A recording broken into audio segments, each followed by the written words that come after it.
This is True North Story, the original podcast series. Learn, love, listen, live. Are you ready to discover your True North Story with your hosts, Tama Fulton and John Hudson Messerol? People struggle, people fight for the simple pleasures in their life. The trouble comes from everywhere. It's a little more than you can bear. I know that it will hurt. I know that it will break your heart, the way things are, and the way they've been, and the way they've always been. We're super excited to hear about you, Bruce, and about City of Refuge.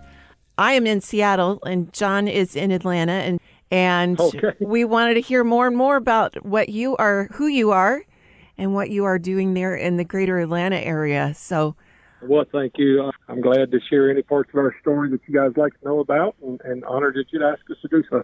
oh, absolutely. Our podcast is called True North Story, and through the stories of our guests like you, Bruce, we like to bring encouragement and motivation and inspiration and hope to our audience. I think maybe starting off, we'd like to hear a little bit about you, Bruce. Obviously, you have a heart for giving and serving to others. Did your life have some struggles in it? And is that why you've decided that this is a passion and a mission that you have? Or how did life start out for you? Yeah, it's probably just the opposite. I grew up in a great family in Virginia. My father was in full-time ministry, so I grew up in an environment that had the opportunity to assist a lot of folks along the way. We pastored primarily small rural churches when I was growing up with a lot of poverty. And my dad introduced me to the concept of missions work overseas and on the Navajo reservation in New Mexico as I was growing up. So I think it was just sort of naturally ingrained in me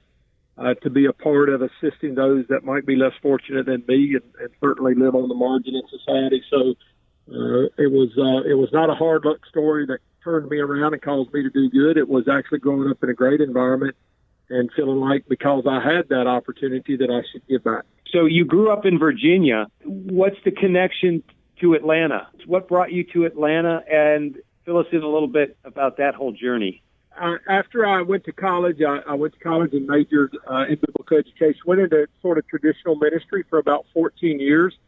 And about 9 years into that, I was approached by a pastor in Atlanta and invited to come on staff at his church here. And so my wife, Rhonda, decided that felt right. So we moved to Atlanta in 1992 to join the staff of the church north of Atlanta. And over the course of time, when I was on staff there, we began some ministry opportunities downtown Atlanta with the homeless and those in crisis, and made a connection with a little organization called Midtown Mission in Atlanta. And after about 5 years, their pastor had left, and they had been without a pastor for a number of months. And I was invited actually to go downtown on potentially a 6-month consulting assignment to close that church and sell the property. And so that was our introduction sort of to the inner city and what would happen there is sort of the City of Refuge story after that. After we got there and started running into folks in real levels of crisis, we felt like that it was appropriate for us to leave our traditional ministry environment and accept the pastor of that little church, but in conjunction with that, start a nonprofit that we called City of Refuge. How big was it when you got started with City of Refuge? Was it in one building? Was it in a church? Was it in a school? And what did it look like? It was. We started City of Refuge, and it was a 20,000 square foot, 65-year-old church building. And we continued the church services, but then we started the nonprofit just co-using that space. And City of Refuge actually began simply as an after-school program for 20 children from poverty environments, where we would bring them in for tutoring and feed them a good meal and take them home and do some back-to-school projects and Christmas projects. And that's all we did for about the first 12 or 18 months. And then as a result of meeting their moms and their grandmothers, folks that also lived in poverty and crisis, we started the Single Moms program, which led us to the next thing and to the next thing. But it all originated out of that small church with 20 children. How big is it today, Bruce? How many people do you think that you serve during a year? Well, the numbers that my staff track now, we started a 20,000 square foot building. We're now in a 210,000 square foot warehouse on 8 acres of land in the most impoverished neighborhood in the state of Georgia, highest crime in the state of Georgia. Every bad demographic we sort of lead the state in. And our statistics show us that over the 13 years that we've been in our current location, we've served about 20,000 folks at some level of crisis in their life. That's a small city, 20,000 people. It is. We house on campus at any given time about 300 residents. And so the program has evolved now where we have a center for homeless mothers and children or single women without children that houses around 250 in a 6-month program. And then we also have homes for pregnant teenagers. We have safe homes for victims of sex trafficking and exploitation. We also have 3 long-term care homes for the victims of sex trafficking and exploitation. So about 300 on any given day live on campus in long-term programs, in addition to all the other resources we offer on campus. Bruce, talk a little bit about the area and that you kind of touched on, the Vine City area. To those of us in Atlanta, we know what that means, but to our audience outside the city of Atlanta, they may not know how rough an area that is. And why did you pick that area to put City of Refuge? When we first came downtown to the little church building, much of our outreach was to the neighborhood that in Atlanta for many years has been known as the Bluffs, which is just a really difficult, broken environment in many ways. So again, it has the highest crime rate per capita in the state of Georgia, highest homeless population per capita. 60% of all the murders that occur in metro Atlanta, 6 million population occur in our neighborhood. It's 35% graduation rate. There's just a whole lot of things that are challenging. And so when we outgrew our original facility, when we decided that it was time to relocate, we said, well, there's no place that we would rather go than deeper into the place of need.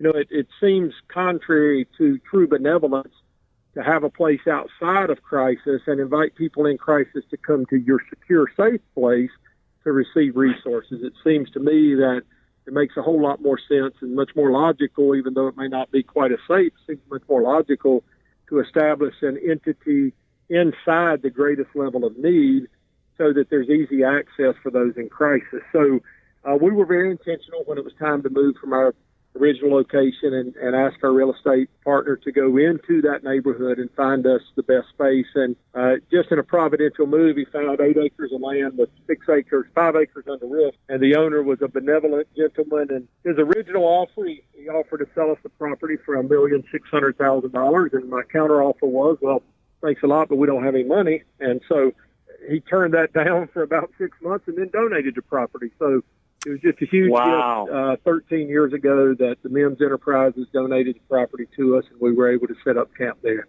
What is an operating budget for something like that, a building that large? Well, we have grown dramatically in the last 3 years particularly. So our operating budget this year is about $11 million in order to feed and to house, feed, and take care of the facilities, staffing. So we're about $11 million a year operational budget, and we just launched, in addition to that, a $25.5 million capacity building and capital campaign to address items both on campus and in our community revitalization project that we're undertaking. Is that in conjunction with the new Atlanta Falcons Stadium, or is that something totally separate from that, the revitalization? It's totally we are partners with many of the folks that are part of the West Side Future Fund, West Side Initiative around the Falcon Stadium. Our location is actually a bit further back than those funds are going to address. And so we're doing our own campaign to address the neighborhoods that are west of where the money from the Atlanta Falcon Stadium and the Invest Atlanta Fund will be addressing. So we hope that those two neighborhoods meet as they begin to come back from the dome toward us and we move that direction, that we meet at some point in the middle and be able to address all of that acreage. I know this is just such a loaded question, but I know we're as a society and as a country kind of struggling with some of these issues right now, and I just feel like we need to touch on what is it that needs to happen to help these communities beyond just what City of Refuge is doing and the services that you're providing incredibly and the generosity of everyone involved. But what needs to happen in these communities to, I don't know, just help them come back, help stabilize the crime, help Sure. the education system. I mean, what steps need to be taken? Well, there's several steps, I think. It's a fair question, and it's a difficult answer. And this is, that some folks would disagree with this, maybe my position on some of these things. But, the breakdown of the family structure is certainly a contributing factor. And so children who are born into single adult households and often grow up not even in their biological mother or father's home, but in an auntie or grandma's house or a family friend. And so there's a lack of order and structure in many of our poverty-driven environments. And so I think that's a very much a contributing factor. The educational deficiencies that exist in many of our inner cities, in our neighborhood, for instance, our high school is the lowest graduation rate in the city of Atlanta. And so when you have already an environment, a neighborhood that has a poverty existence in many of those families, you have 37% of our homes that are abandoned and boarded up. You have a high crime rate. And then you have education that is not working for a myriad of reasons. I'm not blaming the educational system necessarily, but when the education system's not working, then you have so many children that don't graduate high school.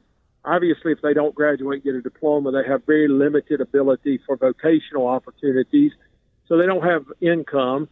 And so that cycle perpetuates itself. And obviously, poverty is a driving force around crime, around loitering, around many of the things that take place that make neighborhoods unsafe. So we believe that the family structure is important. We believe that faith's important. And then very practically, we believe that creating educational opportunities with additional resources for those that come from broken homes, disenfranchised families, and poverty environments, propping them up with additional resources so that they will have a vocational opportunity are key to so many of the other things that are actually symptoms. So crime is really a symptom of the issue, and, loitering and homelessness, all those things are symptoms, are signs from what the original issue was, and that really boils down to vocational opportunities, which then trace back to educational opportunities. Wow, that is amazing. Are drugs an issue? I mean, how does that work with City of Refuge?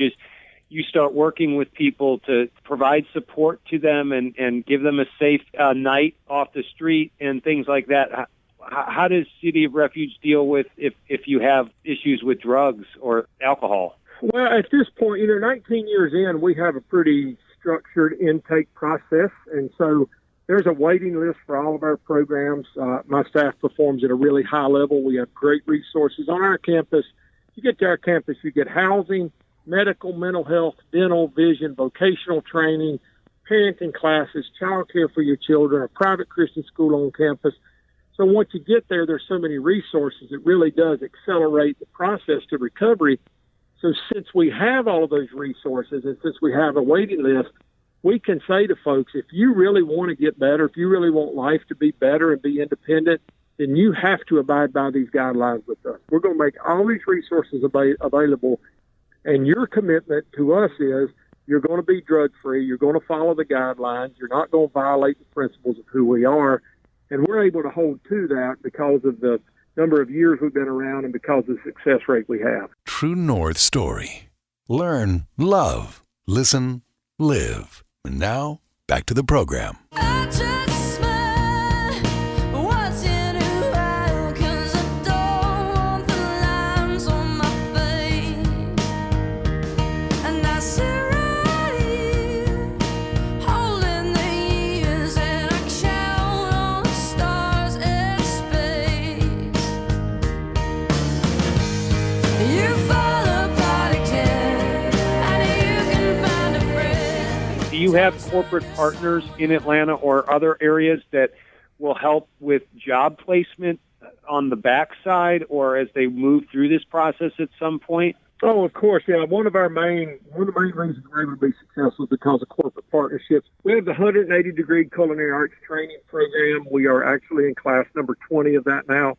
We have restaurants all over Metro Atlanta that hire our graduates when they complete the course. We have the Napa Auto Skills Training Program, and we have graduates of that placed in Napa part stores, Napa Auto Centers, Kaufman Tires, Just Brakes, a number of different places around the city.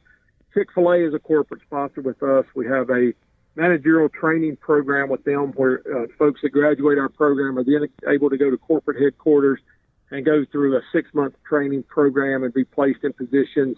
Coca-Cola, Home Depot, a number of corporate agencies in Atlanta are partners both in vocational training to help our people be prepared for employment and then considering them as potential employers in the future as well. So you are giving a hand up instead of a hand out, Bruce. I don't believe in a handout. Yeah, periodically, the handout is necessary only as an introduction to those in crisis.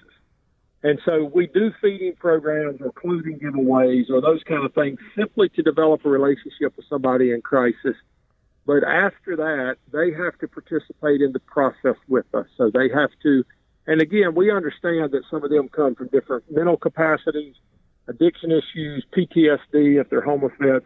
So we understand not everybody can perform at the highest level, but we do think everybody can contribute to their own recovery and to their own journey toward independence. And I'm sure that you have those kinds of numbers to say that we've graduated 24 classes from the culinary school and we've graduated kids from our Christian school and they're out being productive members of society. Is that something that you take great enjoyment in seeing? And do you get those kinds of stories, people come back and want to say thank you or want to tell you what's happening in their lives? Oh, well, of course. And you know, one of the really rewarding things right now is about 20% of our staff, now we're about 80, 85 staff, about 20% of those staff are current residents on campus. So we have folks who've gone through our program, they graduated, now they work in the housing program or the auto center, run our kitchen culinary program.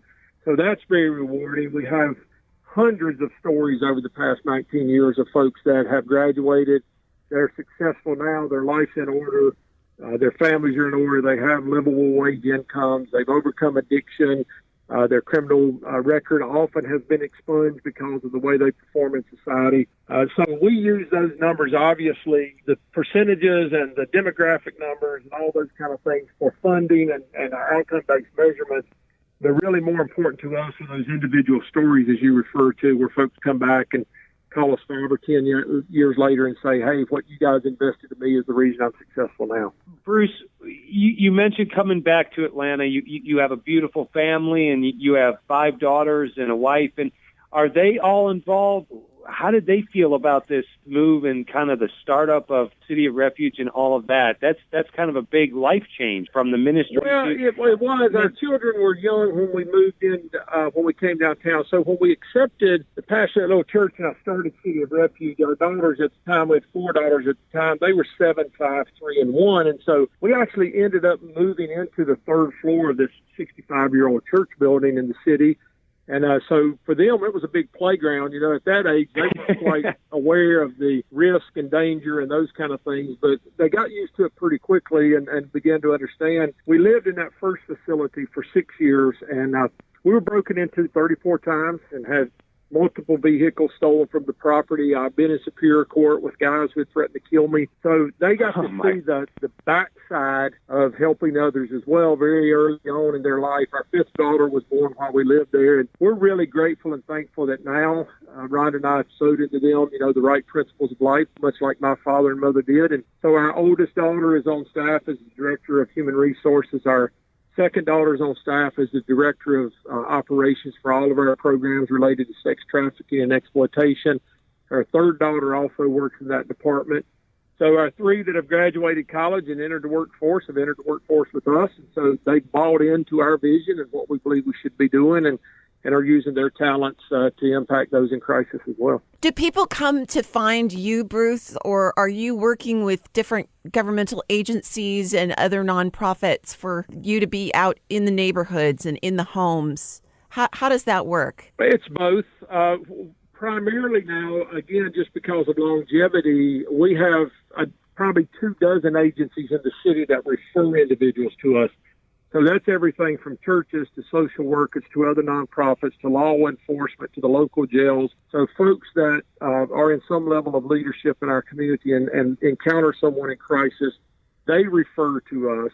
And then we have walk-up folks that need assistance that hear about City of Refuge or go online and do a Google search and find out what we offer. We don't have to. We still do. We certainly don't have to go into the community to identify folks in need because we're at a max capacity all the time, but we still do that. We still do feeding every week to those that are homeless, again, for relationship development.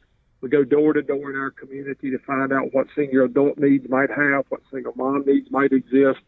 And so with our volunteer groups, we often do repairs and service projects, not only on our campus, but for those that live in our community as well. If somebody wanted to get involved, and maybe not just in City of Refuge, but maybe in something similar to City of Refuge in their own city, whether it be Atlanta or Seattle or anywhere in between, what are some things that you would suggest to somebody who wants to volunteer but maybe doesn't even know where to start? Well, I think a good place for people to begin the exploration process is to sort of do a self-inventory. You know, what really moves them, either as an individual, as a family, as a small business? What's a priority? Is it homelessness? Is it educational assistance? Is it supporting families who've lost military family members to death? Is it the drug addiction? Is it trafficking? Whatever it may be, you know, really do a self-inventory and find out what moves them, what they think their priority would be.